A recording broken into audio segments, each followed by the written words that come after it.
আসসালামু আলাইকুম, ওয়েলকাম সবাইকে লতার রসিতে। আজ আপনাদের সাথে শেয়ার করব যখন হাতে খুব সময় কম থাকে গরুর মাংস এবং আলুর ঝোলটা কিভাবে করি সেটাই। আমি প্রথমে দেখতেই পারছেন হাঁড়িতে গরুর মাংসটাকে ধুয়ে নিয়েছি ভালো করে। মাংসের সাথে কিন্তু চর্বিও রয়েছে অল্প পরিমাণে, আর এগুলিকে রেগুলার কাট করে কেটে নিয়েছি। এখন এখানে দিয়ে দিলাম কাঁচামরিচ 3টা আর হাফ কাপ পরিমাণ পেঁয়াজ কুচি। গরু মাংসতে পেঁয়াজের পরিমাণটা একটু বেশি পরিমাণ দিলে ভালো লাগে খেতে। আর এখানে দিয়ে দিলাম 2টা তেজপাতা কেটে দিয়েছি, আর দিয়ে দিচ্ছি গরম মশলা।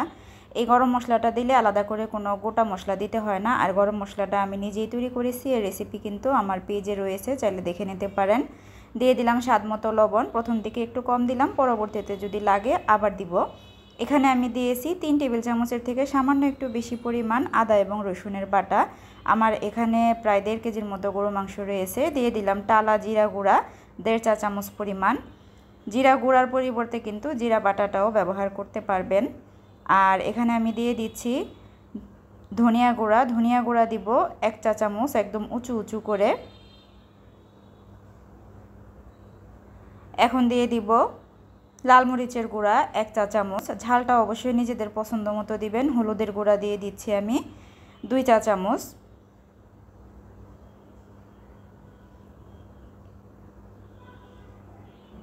আর রান্নাটা আমি আজকে করব সরিষার তেল দিয়ে। এখানে আমি দিয়ে দিচ্ছি 3 টেবিল চামচের মতো সরিষার তেল। তেলটা দিয়ে নেওয়ার পরে সব কিছু ভালোভাবে হাত দিয়ে আমি মেখে নিব। সুন্দর করে এমনভাবে মাখবেন যেন মাংসটা একদম সফট হয়ে যায়।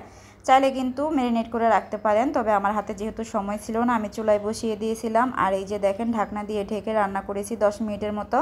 অনেকটা পানি উঠেছে, তো পানিটা শুকিয়ে গেছে। এই পর্যায়ে আমি আরও একটু ভালোভাবে কষিয়ে নিব। আর মাঝে মাঝে কিন্তু আমি কয়েকবার নাড়াচাড়া করে দিয়েছি। আর রান্নাটা এই পর্যায়ে আছে মিডিয়াম হিটে।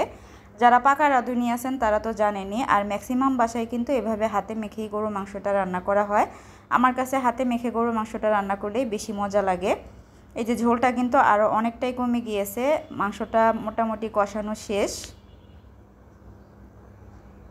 এই পর্যায়ে আমি দিয়ে দিচ্ছি কয়েকটা আলু। মাংস রান্না হবে আলু দিব না, এটা কিন্তু আমার বাসায় একদমই ভাবা যায় না, কারণ আমরা সবাই মাংসতে আলুটা ভীষণ পছন্দ করি। মাংসতে আলু পছন্দ করেন কে কে কমেন্ট করে জানাবেন। এখন আলুর সাথে সব কিছু ভালোভাবে নেড়ে চেড়ে মিশিয়ে নিয়ে এখানে আমি দিয়ে দিচ্ছি গরম পানি। মাংসটা নরম হতে যতটুকু পানি লাগে ঠিক ততটুকুই। আমার এখানে 3 কাপ পরিমাণ পানি আমি দিয়েছি, যেহেতু গরুর মাংসটা সিদ্ধ হতে একটু সময় লাগে। চেষ্টা করবেন গরু মাংস রান্নার ক্ষেত্রে গরম পানিটাই ব্যবহার করতে। এখন ঢাকনা দিয়ে ঢেকে অপেক্ষা করব মাংসটা একদম নরম হয়ে যাওয়া পর্যন্ত। আর ঝোলটা আমি কি পরিমাণ রাখবো ওই পর্যন্ত। আর এই যে দেখতেই পারছেন রান্না করার এক পর্যায়ে কিন্তু মাংসটা নরম হয়ে গিয়েছে, আর ঝোলটাও মোটামুটি অনেকটাই কমে গিয়েছে। এখন নামানোর এক পর্যায়ে আমি এখন দিয়ে দিচ্ছি টালা জিরা গুঁড়া 1 চা চামচ পরিমাণ। রান্নার শেষ পর্যায়ে একটু টালা জিরা গুঁড়া ছড়িয়ে দিলে কিন্তু খেতে ভীষণ ভালো লাগে, সুন্দর একটা স্মেল আসে।